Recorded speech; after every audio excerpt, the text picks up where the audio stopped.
That's Just like somebody prefer like with chicken. Some people you keep prefer saying, like, but I got dark skin supporters. I don't want a dark child. Did I say they can't have a dark child? No, they can have what they want, bitch. So what? So if that means people that's dark skin want to support me, then that's just that. But yes, I don't want a dark. I don't want dark skinned kids. I just don't. That's my personal preference. As soon as somebody say, "I love being light," and I'm not even the lightest fucking crayon in the box. So why y'all so offended? Number one, I didn't like I'm a light bright bitch talking this light skin shit. I'm light brown skin. I know I don't want light skin. I don't want dark skinned kids because of the things they're going to have to endure in life. I don't want dark skinned children because of the things they're going to have to endure in life, bro. So y'all telling me if a dark skinned woman and a light skinned woman go for a job where looks matter, who's gonna get hired? All right, y'all. Y'all see the videos down here. It says black woman named Queen Op says she doesn't want a dark-skinned child, and the internet goes crazy. Right here it says Queen Op says that she don't want a dark-skinned child, and she wants to give them up for adoption if they're dark-skinned, and we're gonna talk about it. It says she is going viral for this. And I know a lot of controversial topics and topics like this go viral, so I'm not sure what the motive is behind this. But since it's being put out there, we're gonna talk about it. Now, y'all seen the title of the video. Y'all watched the snippet. Y'all seen the titles on YouTube. It's sad to me because I've seen a lot of these rants, coming from adults about children, I must say that the suicide rates out here is real and it's rising, especially among school age kids, being made fun of about certain things, including their skin color.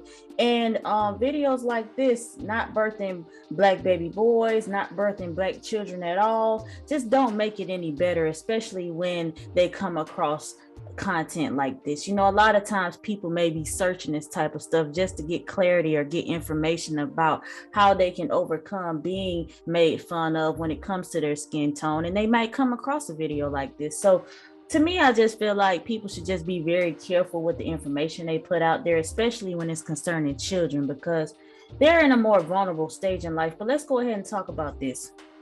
If I fought with a black baby, we gonna have a black ass baby. So I ain't with that. But I'm already black before. Y'all might be asking why I played that clip. I played that clip because a lot of times we always talk about how the dark-skinned man or the black man doesn't prefer a dark-skinned child and doesn't want to be with a dark-skinned woman because they don't want a dark-skinned child. But now we have a woman that is displaying how she feels and how she would feel behind having a dark-skinned child. And I did this because this plays a role in why a lot of dark-skinned children, when it comes to girls and boys, are affected by how their mothers treat them when they are a certain skin tone. And the hatred for themselves affects them when they go out into the world. See, it's not a lot of times that you hear a black woman doesn't prefer black children or black babies or dark-skinned babies, because you're already seeing black women defending the dark skin, but it's evident in the home how they treat that child on whether they prefer that or not. And it has been kept behind closed doors, but now we see it being evident that a lot of men and women feel the same way. And when people say that the problem starts in the home, believe them, because it's true. Have you ever noticed that there are so many dark-skinned black people that have a lot of issues? I don't know. But yeah, I ain't gonna lie, I know I'm ugly too. You think you're ugly? Little piece. I still get hoed. Well, money makes you handsome. Yeah. And fame makes you handsome too. I know. That's why they be talking about he ugly, but I still, yeah, I already know. And there's a lot of them that don't have a close relationship with their mothers.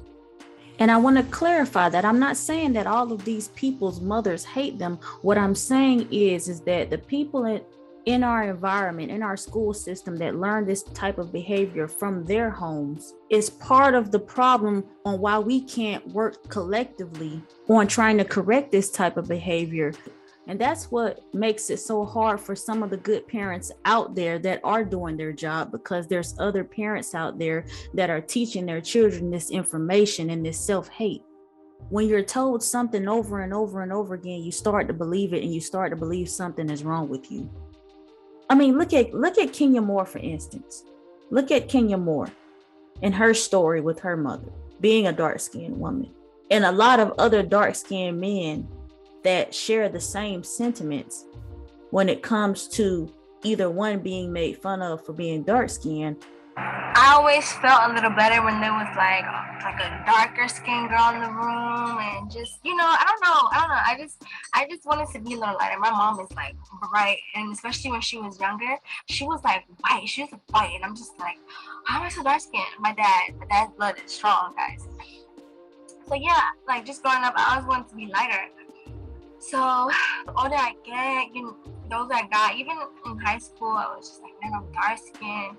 And you know, around middle school, they would low-key make fun of like my complexion, like, oh, she black. So it's a lot of different factors. If you're not made fun of for being dark skinned, then it's somewhere also that stems from the home. And you got to realize, I'm saying mothers because we are the nurturers. When a lot of people make jokes and say, did your mama hurt you? Did she not love you enough? Who hurt you? That's real stuff, because a lot of these children are being hurt. And it may not be physically, but mentally and emotionally, they are. And if you ain't hearing it in the homes, you're hearing it in the school systems, because those children are being raised by people that are teaching them this type of hate. And this is why, even though you may have good parents still, you're still getting that criticism, because there's other parents out here that are not in sync with each other to help change the cycle. Y'all heard the last clip of what the girl said. She said she had a light, bright-skinned mother, and that her dad has strong genes. So that means her dad is dark-skinned. So with that being said, we don't get to choose how our children come out. We don't have that much control in our lives to have a preference on whether our children are light or dark or how they will look. You see a lot of moms and dads, they don't like their children because they remind them of their daddy or remind them of their mama. But once that child come into this world, what you gonna do when they not what you prefer? What role will you then play in what they endure in life? You know, a lot of Black people refuse to go to counseling and talk about their stuff in a private setting and actually get real resolutions, but they rather boast about their hatred towards people, towards gender, towards individuals, towards people's skin color, their kids and whatnot. They rather boast about those things on social media and say that they're trying to be real and they're trying to speak their mind. But everything doesn't really need to be verbalized that way. We can verbalize our concerns and still consider the people that we are affecting when we're verbalizing that. But see, we take that part out of it when we use it as a means to come together and celebrate hatred. And that's a lot of what I see going on around the net. You know, this looks cute now because, you know, she's a young woman. She's a young woman, and one day she's going to be an older woman. And a lot of people think that only older people do this type of stuff, but it had to start somewhere. These people don't just all of a sudden start feeling that way. It started from their environment and how they grew up and what they learned and all the things that happen around them. And they use that to interpret how they see people and how they see certain things in life, and they act accordingly.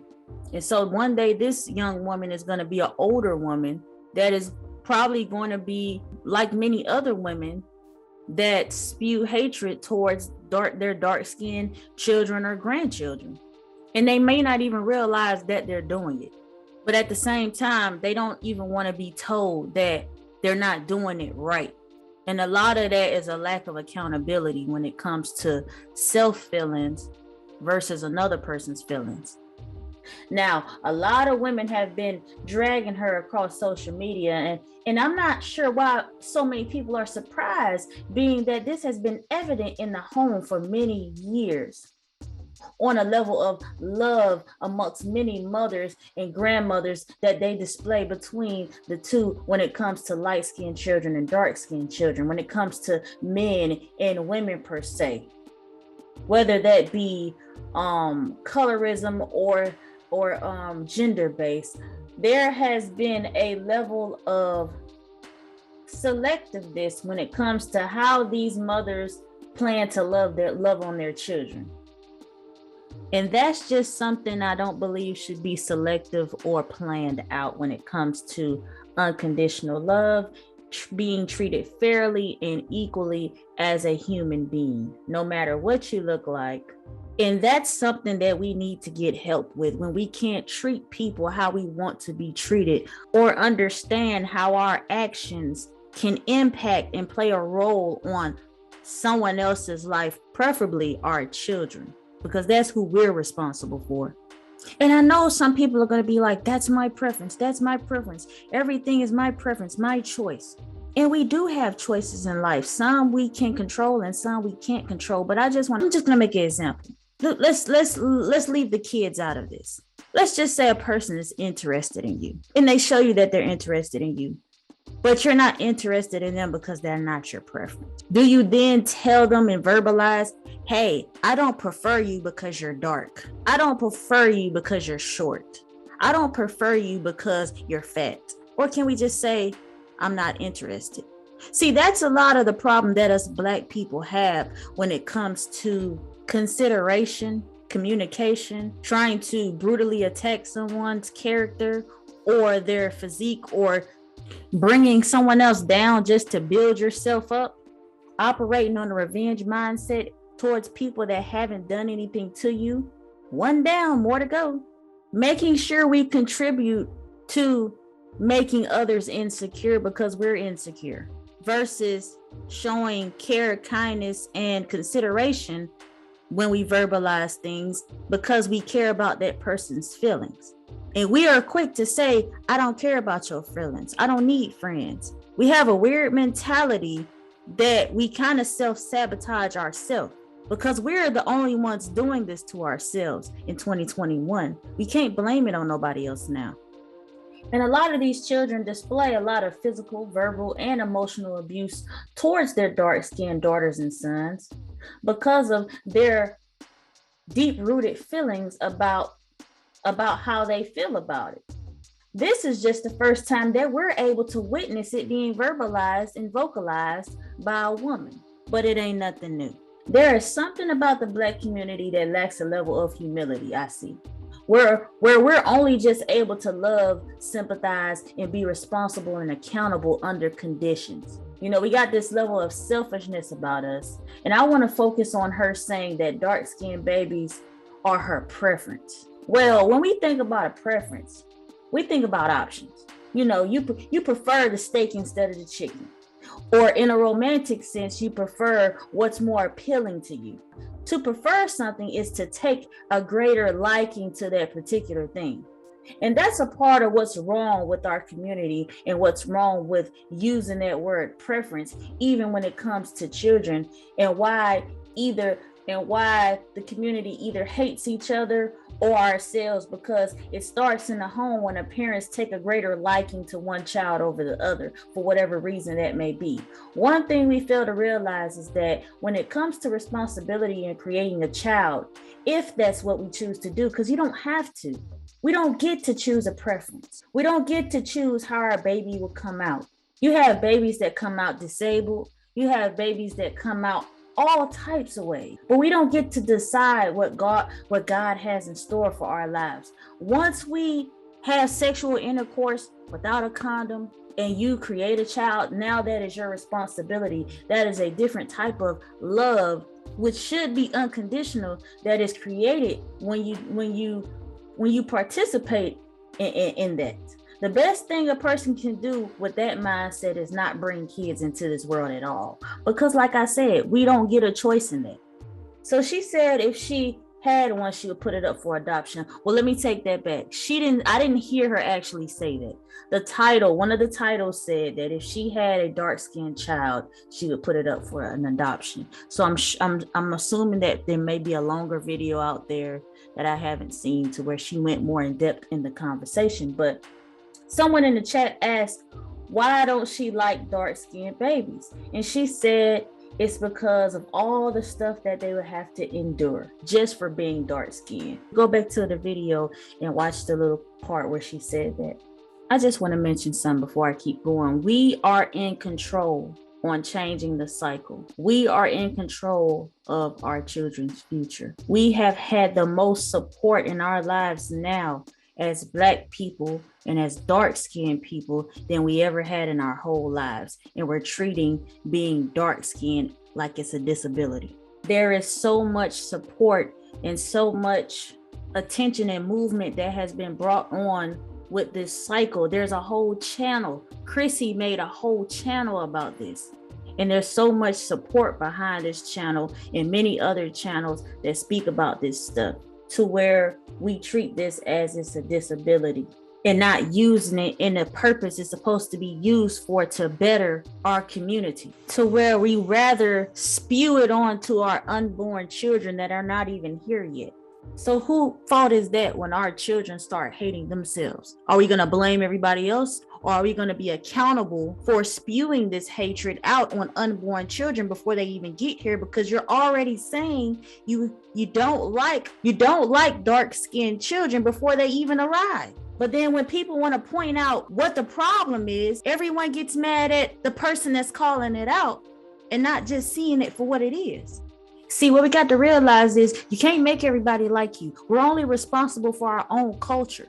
We're responsible for building up our own empire, building each other up. All we know how to do is tear each other down and blame everybody else. But nobody else is blaming everyone else for their struggles. They just making stuff happen. We're not making nothing happen. We just complaining. And there's a saying that complaining ain't gonna get you nowhere. And that's what they want us to do, because they know the more that we complain, the less we'll have and the more insecure we'll be.